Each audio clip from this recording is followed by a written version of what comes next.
even though the husband, estranged husband, double checked, went to the place that they buried her, he buried her, and digged the body back up to see that there's a body still there. There was this whistle that was there too, to prove that that was her. But it was only, what, a week and a half, 2 weeks. And to them, that was still sufficient enough to say it cannot be her. That didn't make sense. I mean, the coincidence is too much, because she did not change her facials or nothing.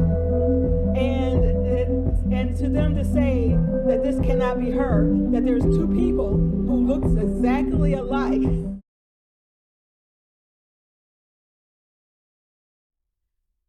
Hello, everyone. Welcome to Angie's Drama Room. I am your meeting host, Angie, where I do drama reviews on all things drama, focusing mostly on Asian dramas. Of course, you have your Korean, Chinese, Japanese, or any other dramas that I have been watching lately. So I have been talking about lately The Double. I did a first impression on The Double. Of course, I stopped watching it about the third episode, first or second episode. I picked it back up going into the fifth episode. I stopped watching it again. But I said, you know what? I'm hearing a lot about it. I'm seeing a lot about it. People are really enjoying it. So I said, okay, you know what? Let me pick it up again. And if you go back to my impression, I'm going to leave a link out there. I did do a YouTube thread about it. Not about the chemistry between our male and female lead. Of course, we have our Snowstorm of Love cousin. And then you have our female lead. I'm not too familiar with her other shows she's been on. I may have watched it, I don't know, but I'm not familiar with her. And basically, to me, the plot is just, there's no story. Doesn't make sense. So if you did not know, it's already been done. You may get a little bit of spoilers here. But however, she was a very soft-spoken, very soft person. So almost like a socialite person. Jealousy came in, and the princess paid her mother-in-law and sister-in-law in order to have her killed, and convinced her husband to do it for money. He went along with this thing because his mother and sister wanted money, and he did it. She died supposedly. So that would cause her to want to have revenge. But really, to me, the best revenge is to show up as yourself, not taking somebody else's place. Her husband did anything for her. Her little instrument that she had, musical instrument that she had, broke. He pawned something of the family's in order to get it fixed. And his mother, and sister are mad because he used that money to fix her musical instrument and not give them the money. So, but then the mother, even though the mother-in-law and the sister-in-law did not like her, they didn't necessarily torture her in a way where we've seen a lot of these things happen. They abused her in some form of fashion or some form of way, verbally or whatever, attacked her physically. They never did that. If I was seeing this correctly, she had this little jade medallion that her father gave her. Her husband at the time was sick and needed medicine and care. So her mother-in-law told her she needs to do something because they needed money. And so all she had was this little jade medallion. So she had to pawn it in order to get money, but she didn't want to do it. I get it because it's a family heirloom, but he sold something in order for you to fix a musical instrument. You cannot sell your medallion, jade medallion, to help cure your husband. She switched places with another maiden at the time whose parents shunned her to this convent place. And so and convinced the maid of the maiden to go along with it. And to me, the maid has no loyalty to the socialite, but she agreed to do it because of the maiden kind of told her, because she was trusting, because she wanted to help revenge the maiden.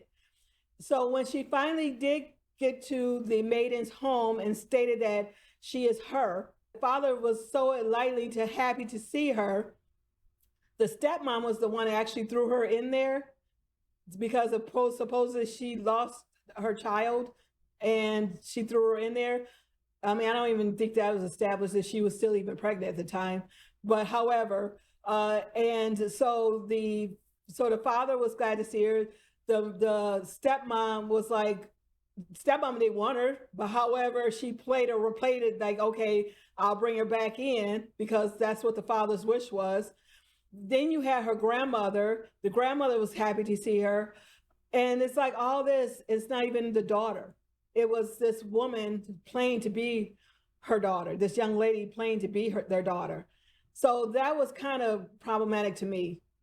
And that's the reason why I always said it was probably best that she just the best revenge was if she would have came back as herself, had this maiden come back and let the maiden take over her household, handle her business there while she's trying to handle her business. And maybe she could have pretend she had amnesia or pretend that she didn't know what was going on. And then that from there on, she can torture them based on the fact that she's who she is, right? Even though the estranged husband, double checked, went to the place that he buried her, and digged the body back up to see that there's a body still there. There was this whistle that was there too, to prove that was her. But it was only, a week and a half, 2 weeks. And to them, that was still sufficient enough to say it cannot be her. That didn't make sense. I mean, the coincidence is too much because she did not change her facials or nothing. And to them to say that this cannot be her, that there's two people who looks exactly alike. The only people who really could establish the fact that they would have had to accept that was her was the maiden's family, because they threw her in this convent when she was about 6 or so. And I believe 12, 13 years later, here she is now. And of course, it could be anybody. It could have even been the maid, to be truthfully honest, if you want to even say that. It really were there for the Duke Sue, which is our Snowstorm of Love cousin. If you were really there for him, there really was not much chemistry between the two in the beginning. There were chance happenings, of course, in the first episode when they first met, and then there was chance happening when the now maiden sister was having a coming out party, and so she kind of overshadowed it, and in front of everybody, even her estranged husband and her mother and mother-in-law and sister-in-law, and they were like freaking out, and the husband was freaking out, but yet because the family accepted her as their daughter, that was enough to have them believe that, well, the family said it was her, so it has to be her. Which kind of would make sense if they never knew it, but however, I guess, but again, too much coincidence. I mean, she looks just too much like your dead wife for you to accept this. She's trying to get into this prestigious university because I guess women were not allowed. So she convinced somebody, I can't remember, to accept women to go alongside the men, and they went with it. And I believe the estranged husband was I guess you want to call the superintendent of the school. And she was always wanted to be part of that school with her. She always told her husband that. And so now, because she mentioned the fact and had everything go along with the plan, I think it was her grandmother who convinced everybody to do it. And then the mother-in-law, again, her stepmother, was trying to stop it, block it, do everything she can to do it. So she's always been trying to stop, block everything that the maiden now is trying to do. And it always backfires because the maiden was supposed to be this ingenious person who has so much logic and so much reasoning and wisdom. She was able to block all this stuff that was happening within instantly. Oh, she must be doing this because of this. She had two maids that the mother-in-law put in place. I love the maids. They were funny. That's the reason why it became becoming a melodrama. And then they threw in comedy once that whole melodrama thing caught you in the beginning with the whole melodrama, the gloominess, the tight faces, the looks, the softness, the darkness, and all that. First couple episodes, but then once she got out of that scenario, out of that convent, got home, it started becoming a comedy. Start throwing in comedy. Okay, so it was like, okay, where are you going with this? Okay, I did like the maids. Then when the story arc ended, the maids went away. Okay, so the maids were actually the ones I was really enjoy watching at the time. Then again, there were times that the Duke and her were together, and the Duke knew something was up, but however, he kind of just watching to see what was happening. The Duke has his own little backstory. If they were to focus, I think if they were focusing on the Duke, again, it was focusing on her. But however, I think if they were focusing on the Duke and their backstory, or more about that, them being more together and trying to help each other out, I think it would have been a lot more interesting for me to watch than just having her to do her thing, and the Duke was just there trying to see where she's going and just being there for her whenever she needed to be there for her. And so there were some times where they were together where the Duke felt a need to help her. And again, she really did not have much trauma in her life, except for the fact, of course, her husband killed her, buried her alive, basically.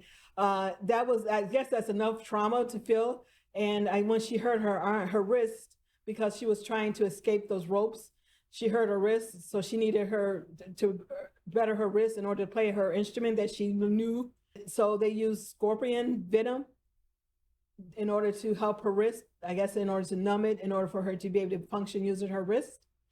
And so when you do that, you take on a lot of trauma and pain during, you have these visions.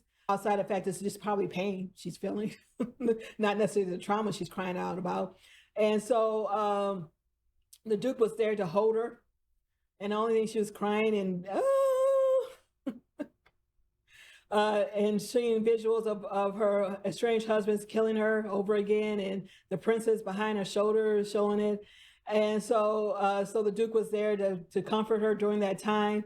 So okay, we get that. And then so in order for her to hold the pain, he had her bite his hand, but they used this part of the hand right here, which is really a soft spot. So if she's biting really hard, she could rip that skin off because there's nothing there.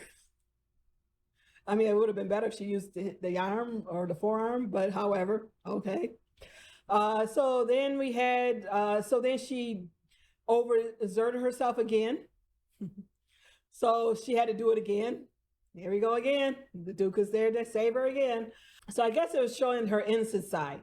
And I think they made her too innocent because they really didn't do anything to, when in her earlier time with her husband, there really wasn't much of a trauma going on.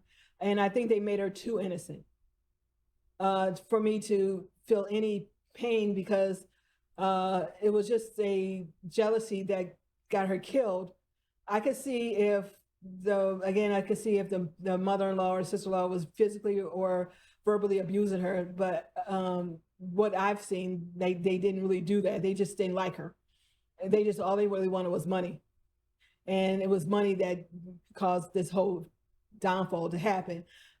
If you didn't know, there was a show, as a Chinese show called Snowfall. And there we had where the daughter was blind and the mother, which is actually her biological mother, was physically abusing her. So then I can understand. And we had our vampire come in and save her. And so that trauma I can understand. I work with you on that trauma. So technically, to me, she was very privileged, even though they didn't have much. She was very privileged, and they really worked with her. Her estranged husband really loved her and would have did anything for her. All right, but however, I may not finish watching it. Again, it was just kind of like I did skip a lot.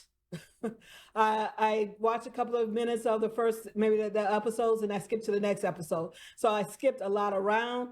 I'm hoping maybe I will try to go to where they actually finally come together, and to see, because people are just really saying they really loving the chemistry, and because hey, that's the reason why I watch Korean dramas or Chinese dramas, is because of the romantic chemistry between our male and female lead.